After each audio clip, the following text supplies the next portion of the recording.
Okay, it is 7 o'clock, so we'll go ahead and get started. We'll call the Johnston City Council meeting number 25-09 to order.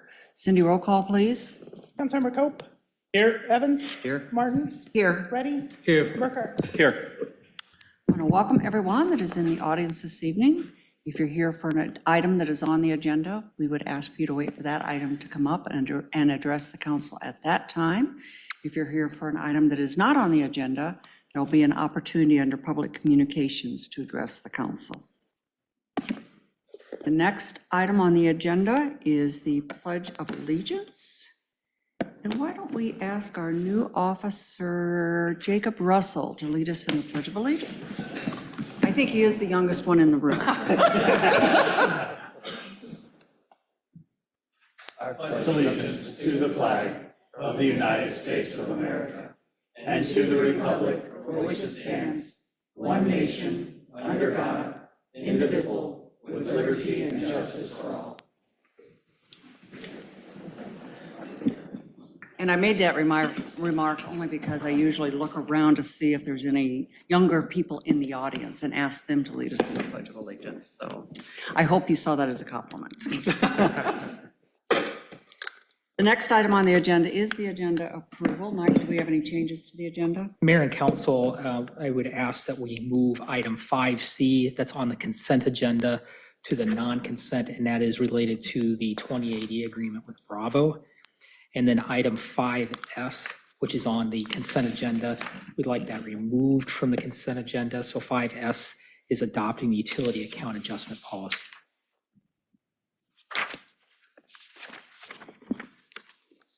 Council, any other changes to the agenda? Seeing none, do we have a motion to approve the agenda? So moved. Second. We have a motion and a second discussion.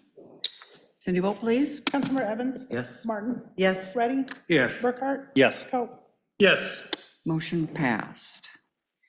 We have, the next item on the agenda is public communications, and we have several public communications this evening. First is the proclamation declaring May 11th through May 17th, National Police Week in Johnston. And we have some police officers in the room this evening. So, Chief, do you want me to go ahead and read this?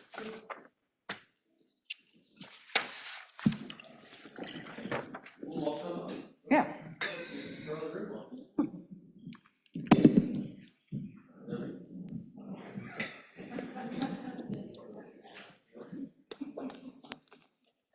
Don't have one.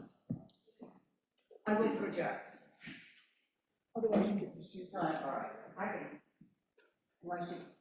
You're fine. You're fine. Proclaiming May 11th and May 17th, 2025, National Police Week.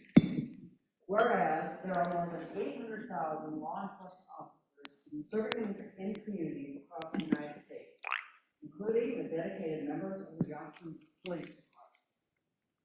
And whereas since the first recorded death in 1786, and that wasn't in Johnston,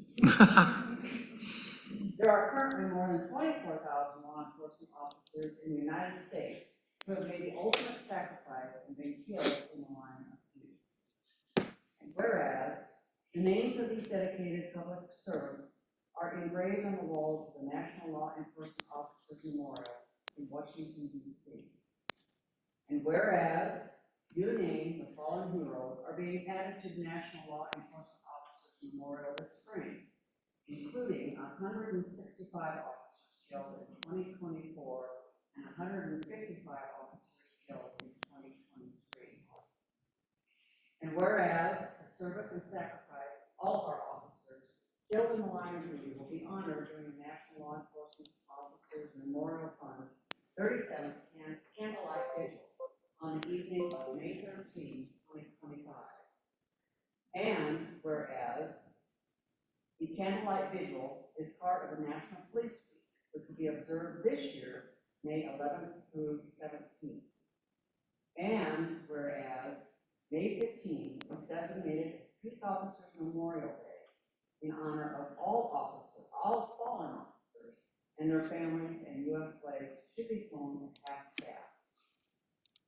Therefore, be it resolved that the city of Johnston will observe May 11th through 17th, 2025 as National Police Week in Johnston. We publicly salute the services of our law enforcement officers in our community and in the communities across the nation. And I have signed David today. We've been doing this for how many years now? At least not. At least I not. think longer than that. Probably longer than that. Well, you know, it's the one time of the year where we really do call out and recognize the fine work for all of our police officers in our community. We know that every day when you get up to go to work, you're putting your life on the line to protect us. And we really, really do appreciate that. So we will make sure that we fly the flag at half staff on May 15th, right? And we'll all be thinking why that is happening that day. And I'm sure we'll probably put something out on the Facebook and the website as well. So again, just I can't say enough about my appreciation, the appreciation of all Johnston residents for the work that you do. So thank you very much.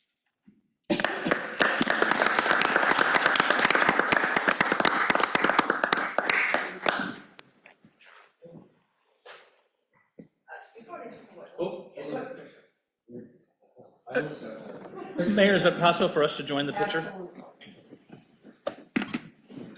Oh, boy.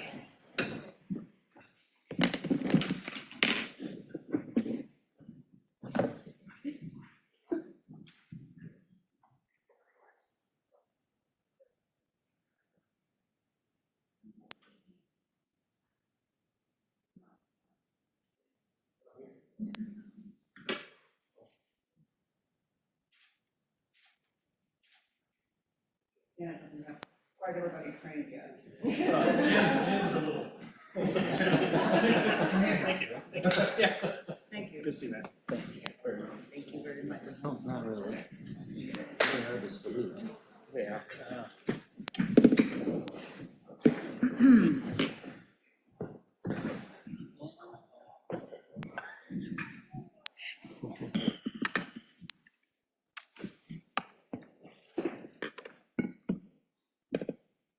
The next item on the agenda is to administer the oath to Johnston Police Officer Jacob Russell.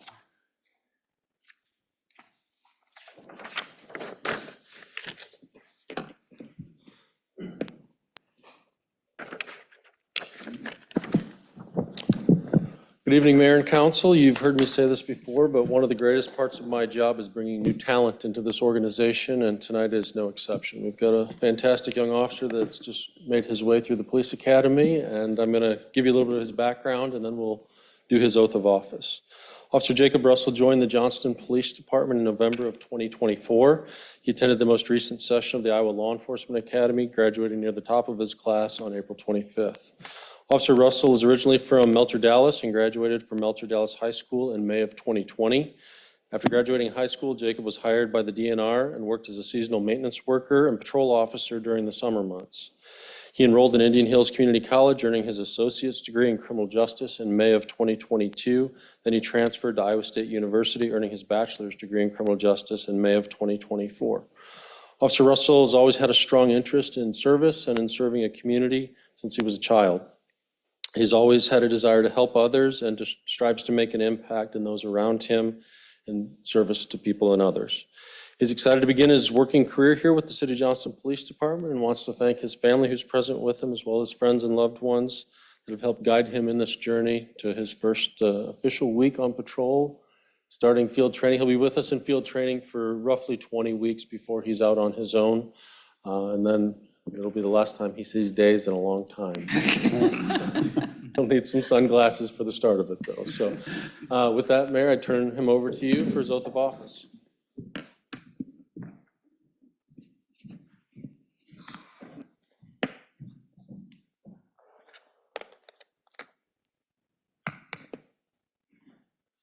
Please raise your right hand and repeat after me. I, Jacob Russell, I, Jacob Russell, do solemnly swear do solemnly swear that I will support that I will support the Constitution of the United States that I will support the Constitution of the United States and the Constitution and the Constitution of the State of Iowa, of the State of Iowa, and that I will faithfully and impartially, and that I will faithfully and impartially, to the best of my ability, to the best of my ability, discharge all the duties discharge all the duties of the office of police officer of the office of police officer in Johnston, Iowa, in Johnston, Iowa, as now or hereafter as now or hereafter required by law. required by law.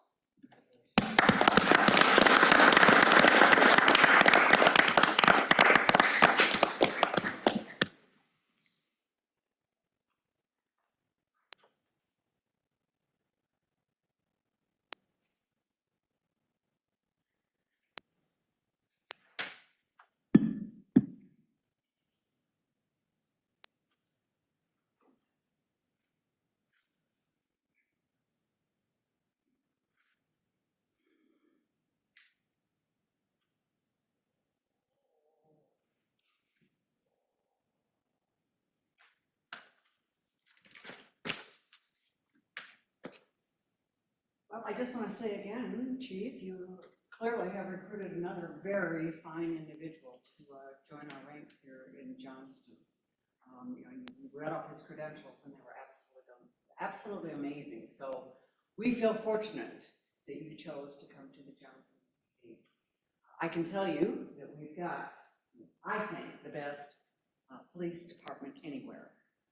It's led by a great chief, and he's done a great job of recruiting and retaining some really great officers through the years. And so you made the right choice, and I think we made the right choice too. So anyway, just real happy to have you join us. Thank you, I appreciate it. You bet. So why don't we take some pictures? Yeah, where am I blocking with you?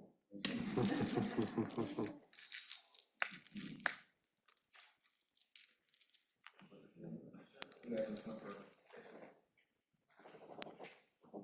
I don't know if he warned you, but I warned him, we have to do introductions. We came up with the photo.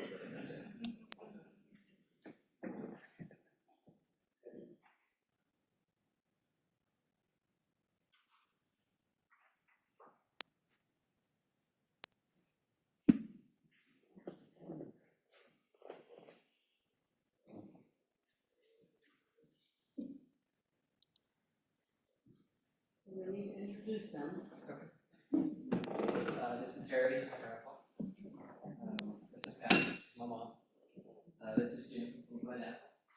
This is Kyle, he's my brother. This is Lori, she's my aunt. Great. Well, welcome. Glad to have you here this evening.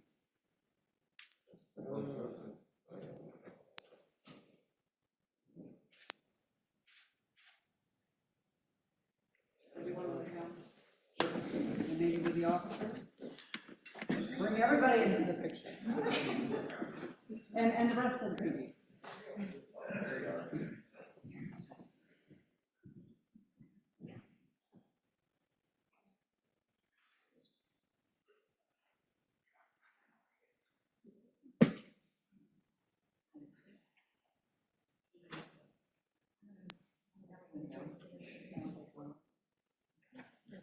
You get us all in? Yes. Sorry.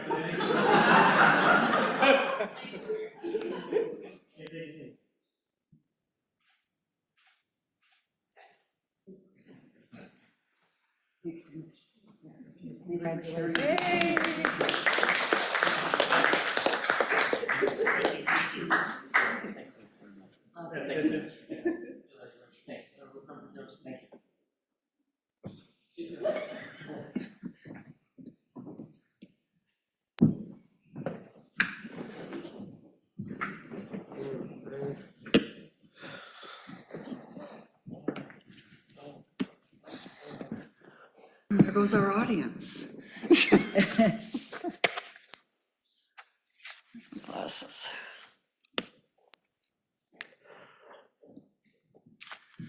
Okay, we have a couple more proclamations.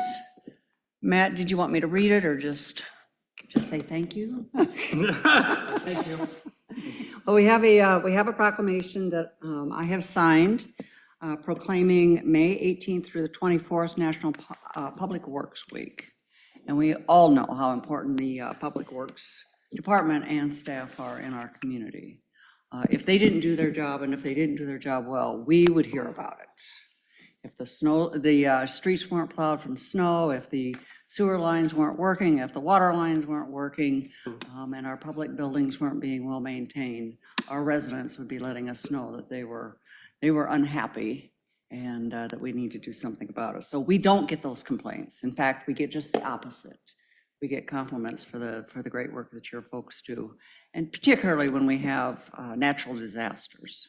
That's when people really see them out doing the hard work and cleaning things up as quickly as they can and getting life back to normal as quickly as they can. So anyway, share with your staff. We appreciate everything that they do, and we have signed this proclamation recognizing that.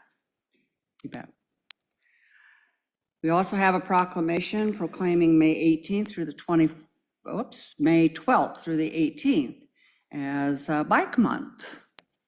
And I don't think we have anybody here to receive that proclamation, but just as a reminder, we do have the Mayor's Bike Ride coming up. Is it this week? Is it Thursday?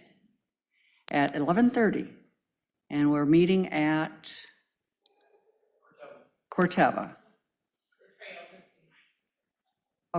Okay, so that's usually a great turnout. It's a short little quick ride over the lunch hour. And I'm assuming we're gonna have food at the end of the ride to make sure that everybody's nourished and hydrated and ready to go back to work. So anyway, if you have time to join us, that would be great.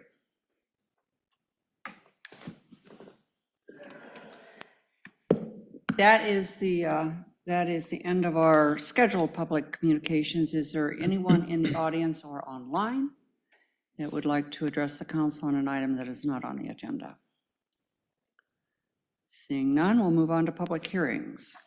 We have one public hearing this evening, and that is to conduct a public hearing on the issuance of not to exceed $9,250,000 general obligation urban renewal bonds for essential corporate urban renewal purposes, and consider resolution number 25-131, instituting proceedings to take additional action for the issuance of not to exceed $9,250,000 general obligation urban renewal bonds, essential corporate urban renewal purposes.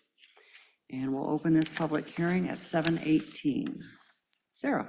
Mayor and Council, tonight's public hearing is to grant authority to issue urban renewal bonds in the amount not to exceed $9,250,000.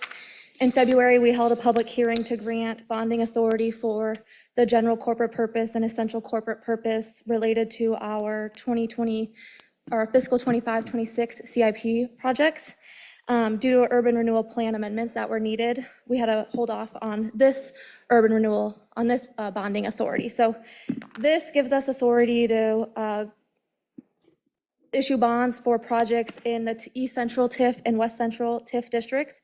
The East Central projects are the Northwest 62nd Street widening, Beaver to 54th, and then the Merle overlay, Northwest 55th to Northwest 61st.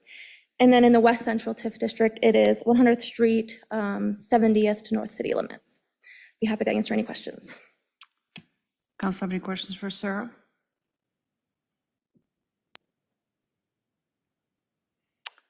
Seeing none, this is a public hearing on this item. Is there anyone in the audience that would like to address the council? Seeing none, we will close the public hearing at 7:19. Do we have a motion to approve resolution number 25-131? Move approval. Second. We have a motion and a second. Discussion. Cindy, vote please. Councilmember Martin? Yes. Ready? Yes. Burkhart? Yes. Cope? Yes. Evans? Yes. Motion passed. Moving on to the consent agenda. We removed items 5C and 5S. Is there a motion to approve the consent agenda as amended? Move. Second. We have a motion and a second. Discussion. Cindy, vote please. Councilmember Ready? Yes. Burkhart? Yes. Cope? Yes. Evans? Yes. Martin? Yes. Motion passed. We'll take up item 5C first. That is to consider resolution number 25-121, authorizing the amendment to the intergovernmental agreement made pursuant to Iowa Code Section 28E between the City of Johnston, Iowa and Bravo Greater Des Moines, Inc. for the benefit of the cultural community. Mike. Thank you, Mayor and Council. The City of Johnston partners with Bravo along with 16 other metro governments to coordinate cultural funding, which is primarily funded and sourced through our hotel motel tax collections. Under our current 2080 agreement from 2011, Johnston contributes 28.57% or 0.02 of its hotel motel revenue to Bravo. And in fiscal year 2024, this amounted to $109,301 of our total $382,554 of taxes collected. With recent state legislation changes around property taxes, specifically House File 718, this has prompted communities that are part of Bravo to reassess its revenue and expenditure allocations.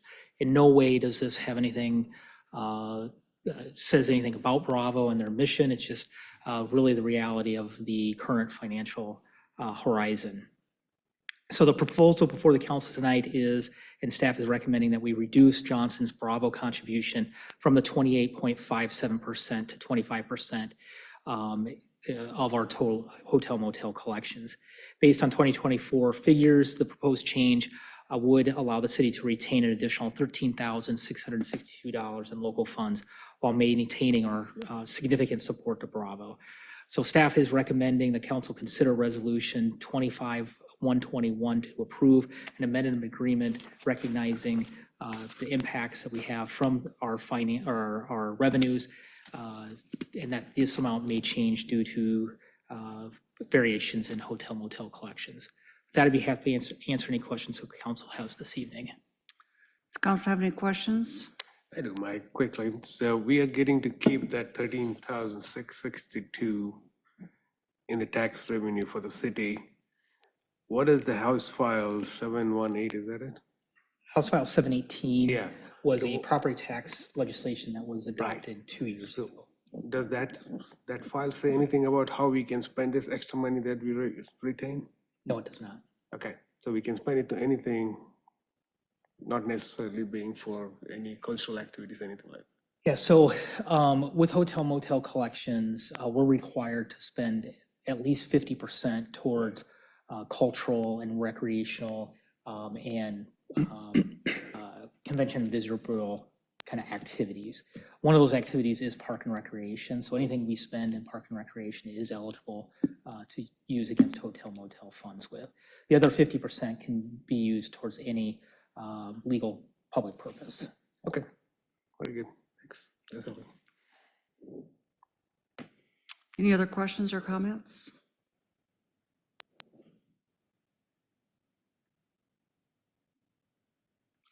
Mike, the only question that I would have, and I thought it might be in the report, but I'm not seeing it here. Are other communities doing something similar?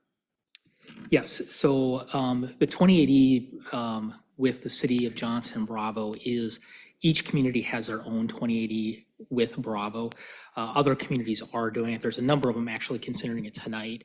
Ankeny did consider it at their last council meeting and did adopt that. So my understanding is all the partners of Bravo are working through the process over the next few weeks to implement this change. Are there any cities, Mike, that are contemplating or that have recently moved into Bravo or have recently left Bravo? Well, there's been a few that have left Bravo. I'm not aware of anyone that has joined Bravo recently, but I know you're the rep, Councilmember Burkhart. but Yeah, and you're putting me on the spot, and all of a sudden my Sorry brain about is that. blank on that I regard. think it's So, Norwalk was one of them, and then it was like Altoona. or Pleasant. Altoona is the one that came to mind for me. So, Sorry to put you on the spot. no, that's all right. Those are the two that I think. I thought I'd as well. heard that one in Altoona, it looks like that they do generate a fair amount of hotel motel revenue, so. And obviously, they're required to, by law, dedicate, they're still required to dedicate that money to some sort of cultural recreational, but there's not. Correct. Any other questions or comments, council?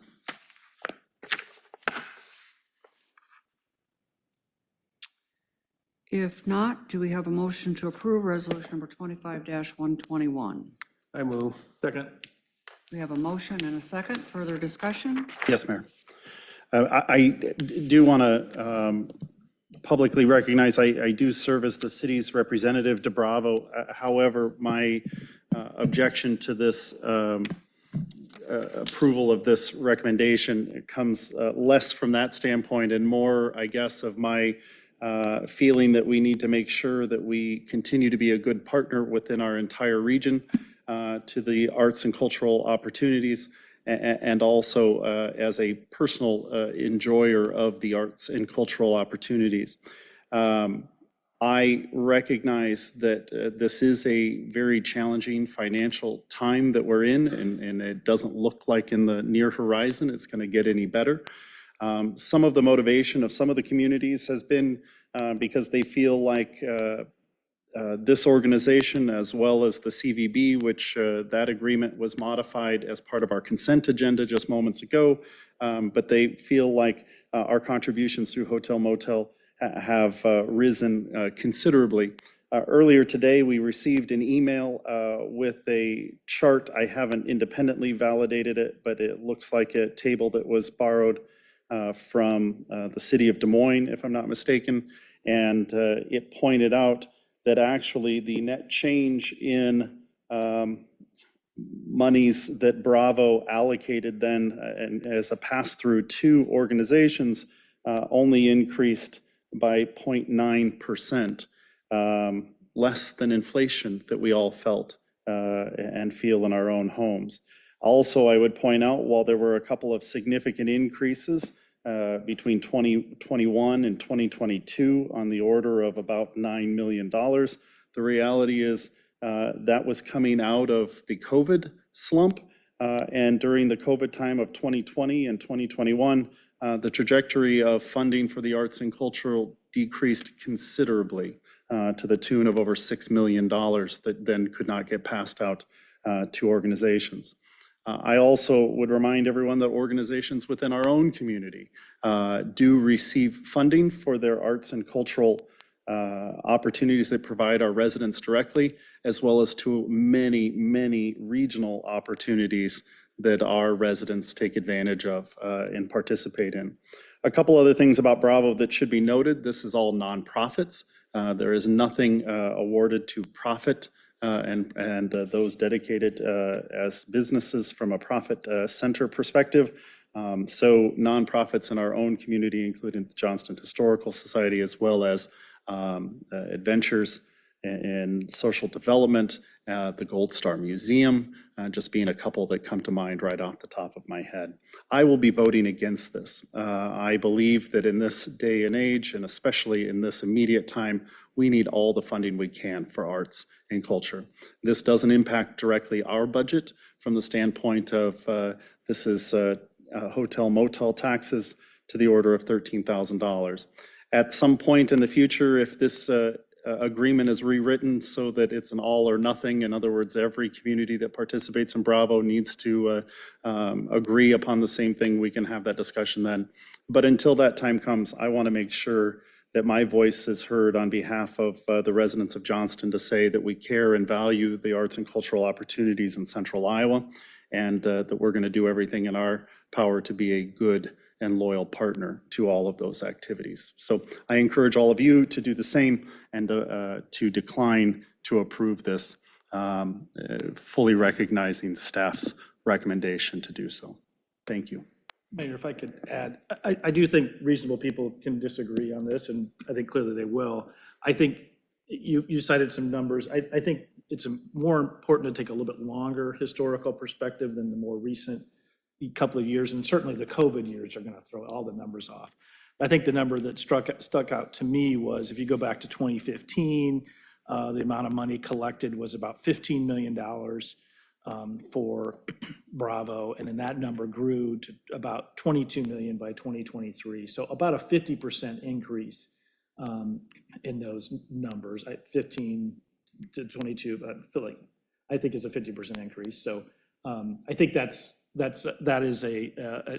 think that's the proper sort of way to look at the numbers over time. I think these are part of the challenging decisions we all have to kind of consider. If you look at the Johnston city budget and look at arts, there's lots of activities that we also spend outside of this Bravo, whether it's events like Kites on the Green or different events that we do that have an art element to them. And so I think it's important to consider those as well.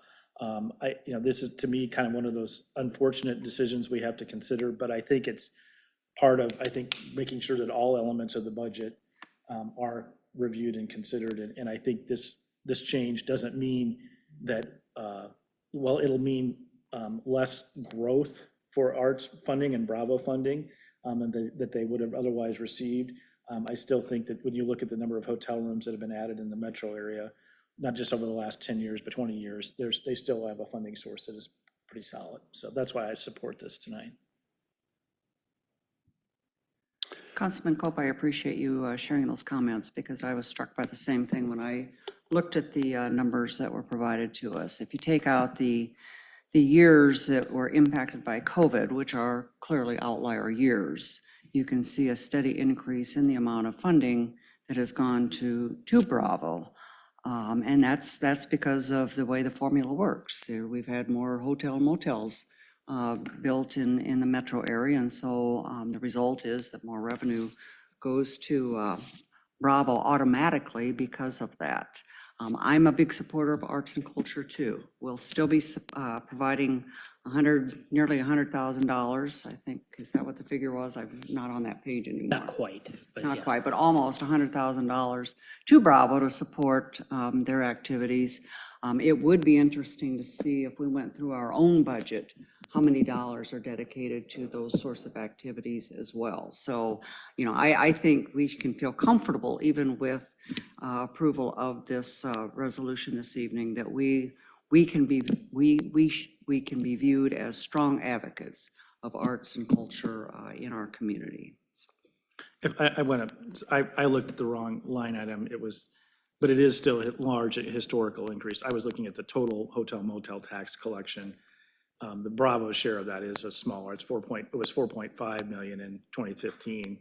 And in 2023, it was 6.3 million. And so I'm sorry for making that the wrong data. The one item I would highlight though, I do think, while I agree with the final outcome we're making tonight, I was a little disappointed in the process that went about in this, and that it was, as I understand, it was really driven, it was a committee that was made up primarily of city administrators that drove this. And I think that if we're going to continue to look at this in the future, that the members of broader elected official participation in this process should occur. So I just want to share that is a real disappointment on my part. And I think while I'm satisfied with the outcome, I think the process was poor.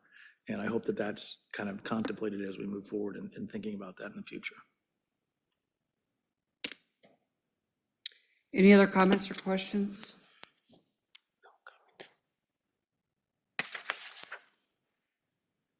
If not, do we have a motion to approve resolution number 25-121?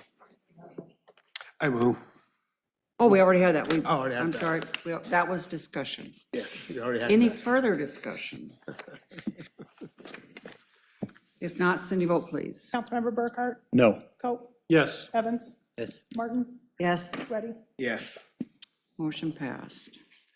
Item 7A, consider approval of the third reading and to adopt and publish ordinance number 1133, an official zoning map amendment to rezone 6.36 acres from R175 medium lot residential to R175 medium lot residential with AK animal keeping overlay. Rose.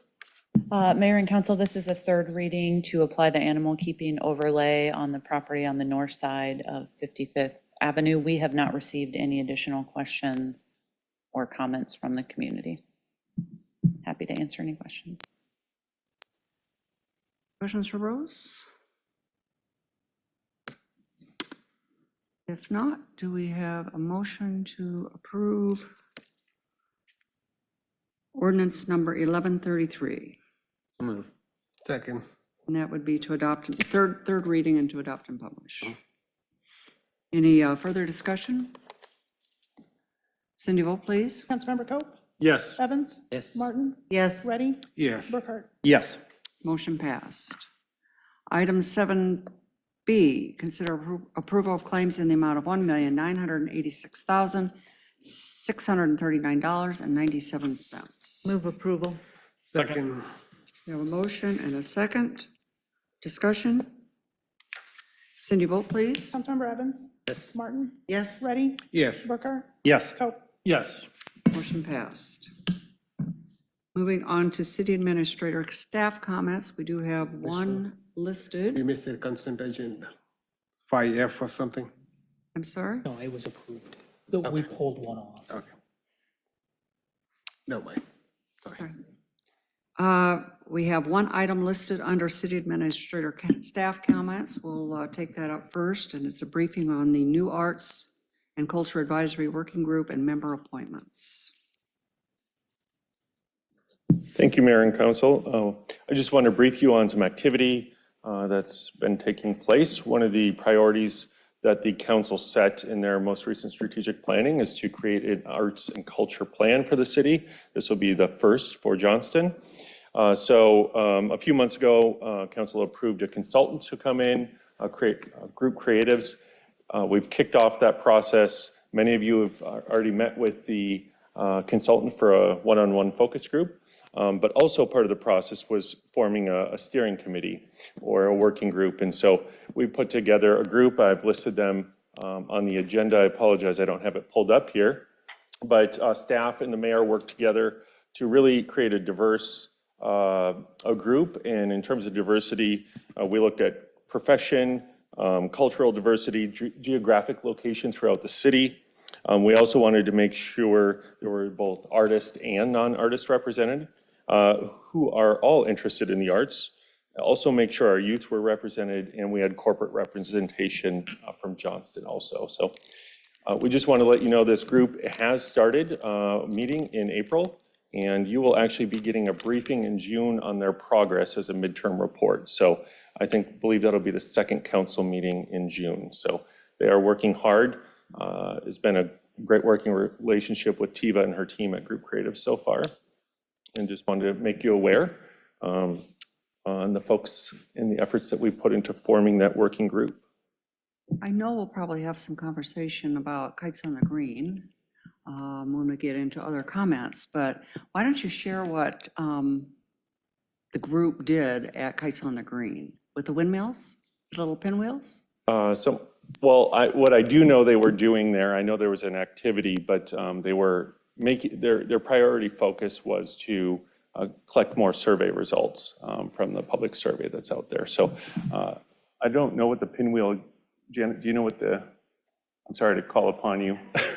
I can describe it. I actually was a visitor that day. Mayor, do you know what they were doing? Go ahead. They were supposed to write something on the little pinwheel. If you look at the pictures that I sent out this evening, there's a little thing of something they want to, invite to the community in terms of art. So I don't know, they said they talked to about 1,000 people. It was packed every time I went over there to that booth. They were there the entire time from 10 a.m. to 5 p.m. So, yeah. Yeah, it was part of their survey, and they had a couple of boards up where people could put stickers on of things that they liked that were artsy or culturally. But then they also had these little pieces of paper that they stuck into a pinwheel, and they could offer their own thing that they would like to see in our community. So it was wonderful because there was this whole sea of pinwheels out there with everybody's ideas on what we need to do for arts and culture in our community. So it was really cool. Clever idea. Good way to engage the community in that activity. I'm happy to answer any questions if there are. We'll see you in June with the midterm report. I would just add real quick, and I appreciate the opportunity you made for us to meet with the consultant. I think at some point it may be appropriate to have this working group we do a joint meeting potentially with the working group and the council. Okay. I know I've really found, like when we've done joint kind of meetings like when we met with the Planning and Zoning Board to kind of view some things strategically. I think that's really provided an opportunity. So I think at some point, when they maybe start to get headed in a direction process on a plan, I think it might be helpful to look at doing maybe a potential joint meeting. So I'd like to encourage the possibility of that. Thank you. I'll work on that. Any other comments? Mike? I'm sorry. if we're Any done, other Josh. comments for Josh? You're excused. Sorry. Mike? A few updates. First of all, City Hall got a lot quieter this past Thursday, May 1st. It kind of was super quiet. That's the day our park staff moved back to Crown Point. So a huge milestone, I know.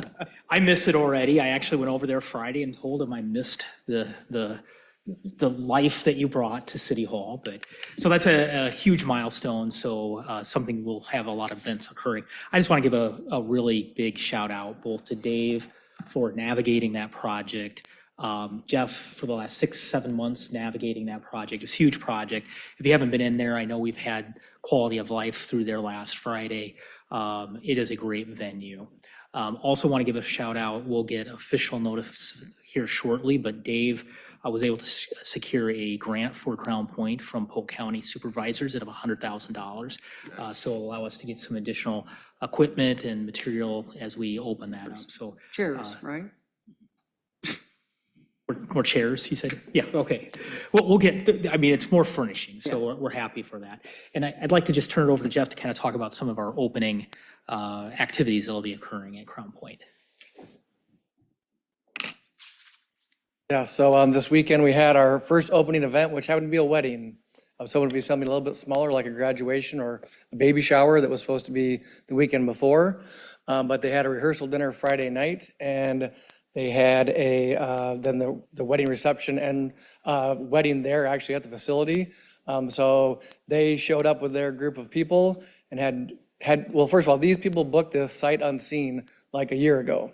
So, and every graduation that we have coming up has booked it sight unseen. And everybody who comes into the building and turns the corner and sees the great room on the windows is like, this is better than what I was expecting. So we nailed it there. But they really had no idea how they're going to set up. So they moved some things around, they moved some things around, they moved some things around, and finally got to where they wanted to go. And I don't know if you've been there, but we have these rolling food like serving area, which usually is going to be in front of the kitchen, we thought. Well, they moved it into the hallway. They created an aisle down to the archway where they had the wedding, and then they moved a head table in front of the archway, and that's where the bride and groom sat, and so they kept the tables off to the sides. So a different setup than what we envisioned it in our heads, and I think that will happen with every event we have there. Somebody will think of it differently. But they had about 110 people there, and they loved every minute of it, so that was a good event. This coming Friday, we're having kind of a senior sneak peek for some of our seniors from 3 to 6 on Friday.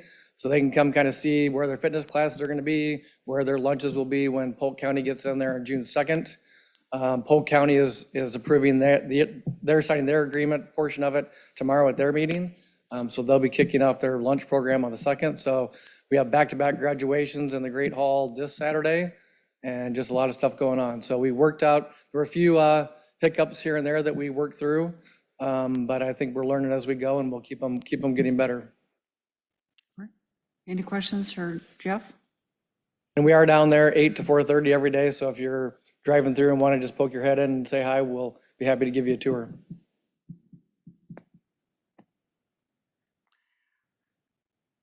Somebody said, who was it?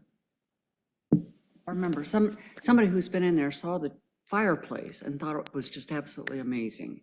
So I don't remember. It was somebody that was talking to me yesterday, but I don't remember who it was. Anyway, Yeah, good job. It's bright and light in there, and Elver doesn't like all the cleaning of things that have to be done, but we're working on that too to get him some stuff to make that a little bit better.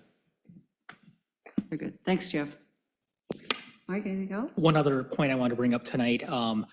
So we just completed, our building department just completed the building code efficiencies grading schedule evaluation. So this is done every 4 to 5 years. It actually comes in and looks at how we kind of follow the building code enforcement process. There's over 1,000 data points that they review.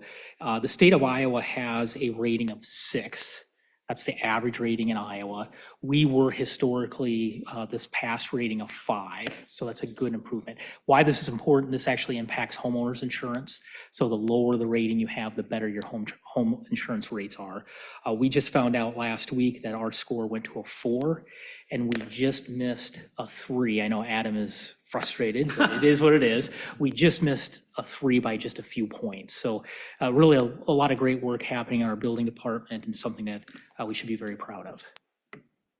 So, and then I think Sarah has an update. Yes, just a quick comment. As we continue in our bond sale, next week, the preliminary official statement will be emailed out to all of you. So look for that in your emails about Monday or Tuesday. And then I would just close, Kites on the Green was fantastic. Appreciated everyone who did that, especially the communications department, the parks department. I know there was a lot of staff here that put a lot of good time into it. Seeing those, there was a little bit of a fight, I think, between the fire and the police of who had a longer line. I told the police they need to get like caps, because I think that's what was really going out at the firehouse there. So. What a great event. I left when it started to warm up, so I went inside to swim meet the rest of the afternoon. So, yeah, thank you. Jeff, it was Prakash on our Parks Board that said something about the fireplace. Anything else from staff or? Yeah, one quick item. We do have a public meeting tomorrow from 5:30 to 6:30 for our water main project segments B and C, if you'd like to join us. So should be a relatively short meeting. We're just going to let the residents know what to expect with construction out there. There's several projects under construction in that area. The DOT has 2 of them up along Northwest 110th there at 415, and the roundabout that's going in at 415 and Beaver Drive. And then we'll have a water main that goes through both of those projects. So. Chief? Just 2 quick things. Hopefully you've had a chance to look at it, but if you haven't, on the agenda for reports, this time you've got an annual report from both the police department and the fire department. Janet does a fantastic job of putting all this information together for us. But I think there's real value in that. If you're talking with some of your constituents about what sort of return on investment do they get for their public safety services, does a great job of breaking down some of the statistics, analytics, program values, staff recognitions, all those things. That it's kind of nice for us as department directors to reflect back on the previous year, and I think that this does a great job of telling our story. So I would just encourage you to take a few minutes to look at that if you have time. Other piece of good news I wanted to share, and this is a little bit preliminary yet, but we received word that with our automated license plate reader system that we put in place last year, we got a $15,000 seed grant to put some of those cameras in place. We reapplied for that grant this year, and we've been given preliminary notice that we're being reawarded the cost to cover the 5 additional cameras. There's still a little bit of unknown in the federal funding side of things. We believe we'll get that shored up hopefully here in this next month, but it would appear that the Burn JAG grant has been awarded to us again to cover the cost of all 5 of the new cameras. So we're pretty excited about that. If you have interest in that, at some point, if we have 15 minutes, I could have Captain Norrie come in and offer a PowerPoint presentation of some of our successes and a program overview, if that interests you, on a work session where we've got a little time to fill. Again, it's a fantastic program. It's paid great dividends for us in the first year. And we're looking forward to working with the state to be able to fund the second year's cameras. Thank you. Any other staff comments? Seeing none. Councilman Evans. I just didn't realize how much I missed this. So, just glad to be back. Halfway. Wow. Welcome back. For now. I'd like to take a few Right. minutes to talk about the Kites on the Green. That was a really fantastic event that you guys put together. I think you started this event 12 years ago, didn't you? I came up with this crazy idea. Actually, I didn't. We stole it from Sac City for decades. I thought I read something that you Yeah. had it in your hometown before. And that's why Kiwanis I put brought on well, it was more of a kite tournament rather than a kite festival. But Right. they did it for decades, and then they stopped doing it. And we decided that since they weren't going to do it anymore, we would just adopt it and do it here. And I mean, it's really grown to be something we never imagined. But I was going to make this comment during my remarks, but it would not be the event it is if it wasn't for the staff that put so much, Yeah. hard work and commitment into it, as well as our volunteers. I mean, we have some very dedicated volunteers that meet with the staff, every month in between the events. I attend those meetings and Janet does an incredible job pulling all the pieces together and making sure that there's something fresh and new every year. I mean, you can put on a great event, but if it's the same thing year after year after year, people stop coming because they've been there, they've done that, they don't need to see it again. But every year, it's new and it's different. So, I just, I can't say thank you enough to Janet and the rest of our staff, everybody else who was involved in it, as well as our volunteers. And the other thing that I will say also is that the professional kite flyers that come in, the kite flyers that put up the big kites or the stunt kites, they love this event. In fact, one of them, after the event was over with, we got together for a little cane chicken fingers. But he said that he could go to another event where he would get paid, but he chooses to come to this one because he just likes the feel of it. He likes, the activities that are offered. He just thinks it's the best event anywhere. So that was, I thought a really strong comment and compliment for what we offer our residents. I will just say, some of those kite flyers, several of them come in from Wisconsin and Illinois, so they're not from Iowa. Right. So they're traveling some great distance to come to our event. So to have them here is certainly rewarding, and for them to want to come back year after year, it says something that our event does bring something rewarding to the Johnston community. When I was out talking to some of the folks and just asking them from a marketing perspective where they're from, I only met one couple that was from Johnston. So we're bringing in people from all over Iowa. There was people from Eastern Iowa, from Council Bluffs, Urbandale, so West Des Moines. So they weren't all from Johnston, which is great. Okay. In fact, Channel 13, I was talking to the reporter from Channel 13 who came and took some good footage and they did the story that evening. He said he saw it listed on one of the activities that was going on in the metro area and just thought, as long as he was, I don't know, driving through or something, he'd just get a couple of quick shots. And he said when he showed up, he said, this was so much more than he expected. I mean, he didn't expect to see what he saw. So kudos. Thank you very much. Incredible. And our community thanks you as well. I totally agree. I was going to say everything you just said, so you stole my thunder. Sorry. I want to thank you. How many hours did you volunteer? I don't know. I was there for quite a bit. Yeah. That was really good. I loved that event. And also the new event was that person dancing on a pole. What is that called? I don't know what is that called. It was really, yeah, the pole she was waving the pole and dancing on the pole. You should have seen Suresh up there. That could be something. Anyway, it was a great event. I appreciate all you guys' help on that, doing things, making it happen. It's really become a great event. And I was talking to my office as well. There's some folks from my office who came by just from different places just to watch this. It was a great event. Thank you, guys. I appreciate that very much. Councilman Coe. Yeah, one of the items that we had on our consent agenda tonight was the ordering of the construction for the 54th Street Road Diet. And one of the items, and I've had a couple of conversations with Matt about, is one of the things that it's kind of unique about that project is the kind of traffic or the pedestrian crossing there, kind of between the Lou Clarkson Park over to Timber Ridge. Whereas, we have these flip down stop signs with a flasher on them, which are definitely great during the school day. But I have concerns about whether that's really adequate when we have people that are crossing on that, using that pedestrian crosswalk outside the school hours. And so I had really appreciate the feedback I had from Matt, and I see Mark is here too. And so appreciate your participation and being here tonight.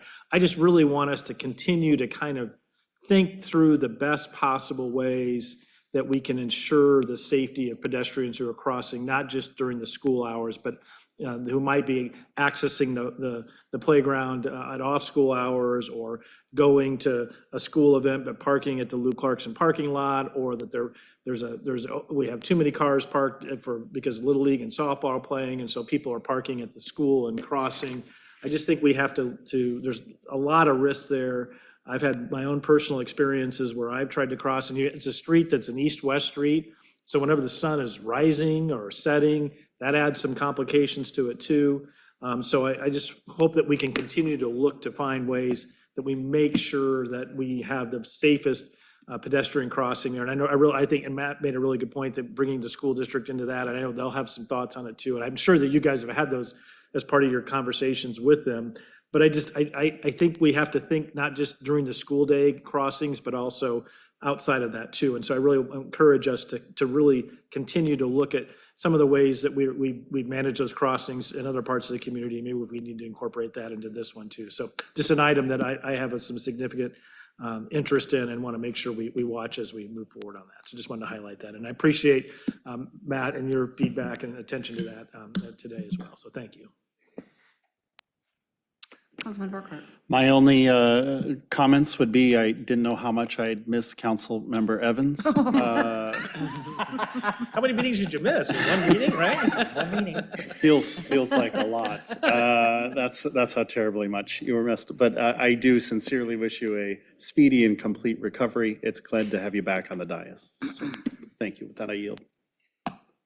I don't have, my comments are brief. I appreciate all the other comments about Kites on the Green, and I also appreciate allowing the Johnston Climate Change Committee to be part of that. It's we've been much more successful than we were before when we were at the farmers market. So it works out really great for us, and maybe we'll get some more traction sometime on that. The other thing I would like to say is we've lost another member of the Arts Board.